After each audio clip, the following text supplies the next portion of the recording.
दरअसल इंदौर के जूनी इंदौर थाना क्षेत्र के सिंधी कॉलोनी में बेलेश्वर महादेव मंदिर में श्रद्धालु श्री रामनवमी पर मंदिर प्रांगण में बनी पुरानी बावड़ी के ऊपर बने छज्जे पर हवन कर रहे थे। आपको बता दें कि बावड़ी जहां स्थित थी उसके ठीक सामने ही मंदिर में विराजत भगवान के दर्शन होते थे, इसलिए उस समय बावड़ी के छज्जे पर अत्यधिक लोग मौजूद थे। लेकिन पुरानी बावड़ी और पुराना छज्जा अत्यधिक लोगों का वजन सह नहीं पाया और बावड़ी धंस गई और उसमें कई लोग दब के मर गए। हालांकि शुरुआती आंकड़ों से लेकर आखिरी तक लगभग 36 मौत इस हादसे में हो चुकी थी और उसके बाद ताबड़तोड़ शासन और प्रशासन की टीमें इस हादसे की जांच में जुट गई। बताया जा रहा है कि लगभग एक साल में इस हादसे की जांच में कई राजनेताओं ने दखलंदाजी कर इस हादसे के जिम्मेदार लोगों को बचाने का प्रयास किया, लेकिन आखिरकार आचार संहिता लगते ही डीसीपी ने इस मामले में 2 लोगों को गिरफ्तार किया है, जो मंदिर ट्रस्ट के सचिव और अध्यक्ष बताए जा रहे हैं। एक का नाम सेवाराम और दूसरे का नाम मुरली बताया जा रहा है। डीसीपी ने बताया कि लगातार इस मामले में कार्रवाई जारी रहेगी और आगे भी और भी लोगों की गिरफ्तारी होने की संभावना है। ये लास्ट ईयर 30 मार्च 2023 को जो नवरात्रि की नवमी है, उस दिन जूनी इंदौर थाना क्षेत्र में जो बेलेश्वर भगवान जो शिव मंदिर है उसमें बड़ी ही दुखद दुर्घटना हुई थी और पूरा न केवल पूरा शहर, पूरा राज्य बल्कि पूरे देश भर में एक बड़ी ही दुख उसमें प्रकट किया गया था। घटना बड़ी विभत्स थी। मंदिर में पूजा पाठ के दौरान एक हादसा हुआ। जिस जगह पे पूजा पाठ हो रही थी, हवन हो रहा था, वहाँ उसके नीचे कोई पहले कभी कोई बावड़ी रही होगी जिसके ऊपर स्लैब डाल के उसको ढक दिया था और उसके अचानक धंसने से उस घटना में हमारे इंदौर शहर के 36 महानुभाव शांत हो गए थे और लगभग 18-20 उसमें घायल हुए थे।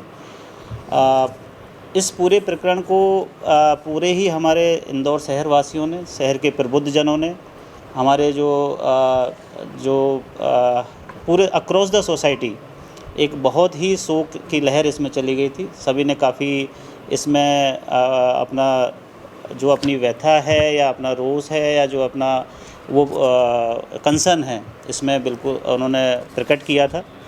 घटना की गंभीरता को देखते हुए उसमें 2 चीज़ें पैरेलल चली। एक एफआईआर हुई 304 और 34 आईपीसी, सेक्शन 34 आईपीसी, और साथ ही इसमें एक जुडिशियल इंक्वायरी भी, मजिस्ट्रियल इंक्वायरी भी इसमें लगातार पैरेलल चल रही थी। पूरे प्रकरण को माननीय न्यायालय में भी कुछ जो हमारे कुछ 3 लोगों ने, 3 जो वक्ता है, अधिवक्ता हैं, उन्होंने इसमें पीआईएल भी लगाई थी। तो ये सारी चीज़ें एक साथ चल रही थी और साल भर से बहुत ही अच्छी इन्वेस्टिगेशन हमारे जो एसीपी जूनी इंदौर हैं उनके निर्देशन में, उनके मार्गदर्शन में, हमारे जो वरिष्ठ अधिकारी हैं उनके मार्गदर्शन में, और जो हमारे टीआई साहब जो इसमें आयु हैं उन्होंने बहुत अच्छी इन्वेस्टिगेशन इसमें की है और लगातार अलग अलग विभागों से जानकारी प्राप्त कर इसमें आज पूरा डिस्कशन के बाद और पूरा जो डायरी है हम दोनों अधिकारियों ने उसको पढ़ा है, जाना है, समझा है। वरिष्ठ अधिकारियों से भी उसमें चर्चा की है। आज 2 लोगों को इसमें हमने गिरफ्तार किया है और दोनों का मेडिकल करा के माननीय न्यायालय में पेश कर रहे हैं और माननीय न्यायालय में पहुंच भी गए हैं। इनमें एक जो अध्यक्ष हैं ट्रस्ट के और एक सचिव हैं और अभी हमारी जो विवेचना है अभी भी जारी है और जैसा भी आगे इस विवेचना में होगा हम आपको सूचित करेंगे। और इंदौर पुलिस चूँकि आने वाले कुछ दिन बाद इस घटना की एक बरसी है, इंदौर पुलिस उन सभी जो मृतक हैं, जो शांत हो गए, उनको परिवार को और उनके लिए हम बिल्कुल प्रार्थना करते हैं, उनकी आत्मा की शांति के लिए दुआएं करते हैं और जो इन्वेस्टिगेशन है इसमें चलती रहेगी। नहीं, देखिए, इसमें जो मैंने बताया कि कुछ हमारे माननीय हाईकोर्ट के कुछ निर्देश हैं, उसमें मैं आपको नाम नहीं बताऊंगा। अध्यक्ष और सचिव को हमने इसमें गिरफ्तार किया है। रही बात कि इतने दिनों बाद क्यों हुआ है, इसका जवाब क्योंकि मैंने अभी ज्वाइन किया है, उन सब चीज़ों के जवाब आई थिंक ज़्यादा ज़रूरी नहीं है। गिरफ्तार हो गया और माननीय न्यायालय के सामने पेश हो गए, ये ज़्यादा जरूरी है। सर, और भी आरोपी इसमें बढ़ेंगे क्या? और भी जो देखिए, इसमें आरोपी बढ़ेंगे? देखिए, मैंने जैसा आपको बताया कि हम दोनों ही अधिकारी जोन में नए हैं, हमने पूरी डायरी को स्टडी किया है, इसलिए अभी मैंने बताया आपको कि इन्वेस्टिगेशन अभी जारी है और जो भी हमने कुछ जानकारियाँ भी एक डायरी है उसकी जो समीक्षा हम लोगों ने की है, उसके आधार पर आईओ को हमने कुछ निर्देश दिए हैं। उन निर्देशों की जब पूर्ति हो जाएगी, जानकारी आ जाएगी, उस हिसाब से फिर हम आगे फर्दर इसमें आरोपी बढ़ेंगे नहीं बढ़ेंगे। लेकिन हाँ, यह है कि आज की डेट में इन्वेस्टिगेशन अभी भी जारी है। इनकी गिरफ्तारी के बाद सिंधी समाज विरोध भी कर रहा है, व्यापार बंद करने के भी घोषणा की। 3 कर्मचारियों को हाईकोर्ट ने दोषी पाया था, उनके ऊपर भी उनकी भी गिरफ्तारी होना है, तो क्या उनकी भी गिरफ्तारी की जाएगी? नहीं, देखिए, मैंने अभी आपको बताया कि जैसे कि इसमें एक मजिस्ट्रियल इंक्वायरी जारी थी और वो सबमिट भी हो गई, उसको भी हमने इन्वेस्टिगेशन का पार्ट बनाया है। हमारा स्कोप, इन्वेस्टिगेशन का स्कोप अभी भी है। कुछ, जैसा मैंने आपको बताया कि कुछ जानकारियां हमें आगे इन्वेस्टिगेशन के लिए चाहिए, उन जानकारियों हेतु हमने जो कंसर्न डिपार्टमेंट है उसको लिख दिया है।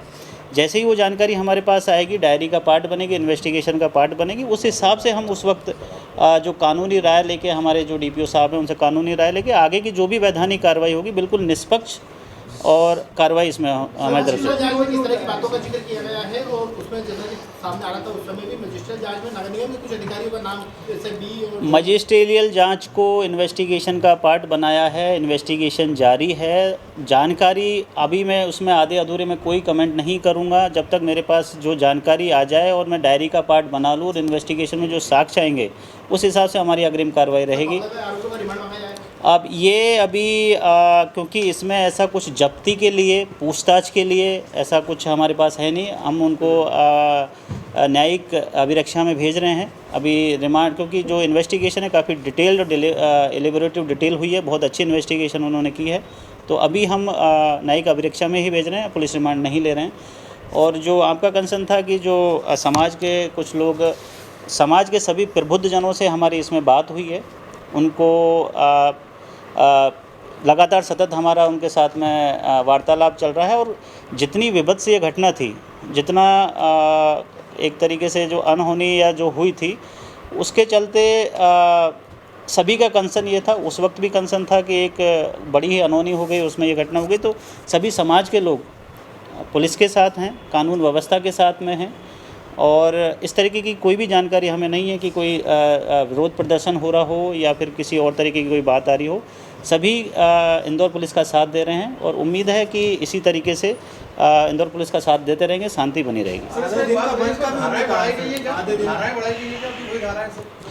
इसमें जो भी कानूनी तौर से जो उचित धाराएं हो सकती थी वो सभी धाराएं इसमें लगी हुई हैं और जो शुरुआत में थी, जो हमारे लीगल एक्सपर्ट से हमारे जो इसमें ओपिनियन आई है, उसी के आधार पर ये सारी चीज़ें चल रही हैं। ये देखिए मैं जैसा मैंने बताया, हम दोनों अधिकारी, हमने डायरी का उल्लेख किया है। हमने आज की स्थिति में जो डायरी में हमें जो साक्ष्य मिले, जो हमारे पास एविडेंस है, जो इन्वेस्टिगेशन थी, क्योंकि इसका माननीय न्यायालय भी सुपरविज़न में ये पूरा मैटर चल रहा है, तो वहाँ भी हमें जवाब देना है।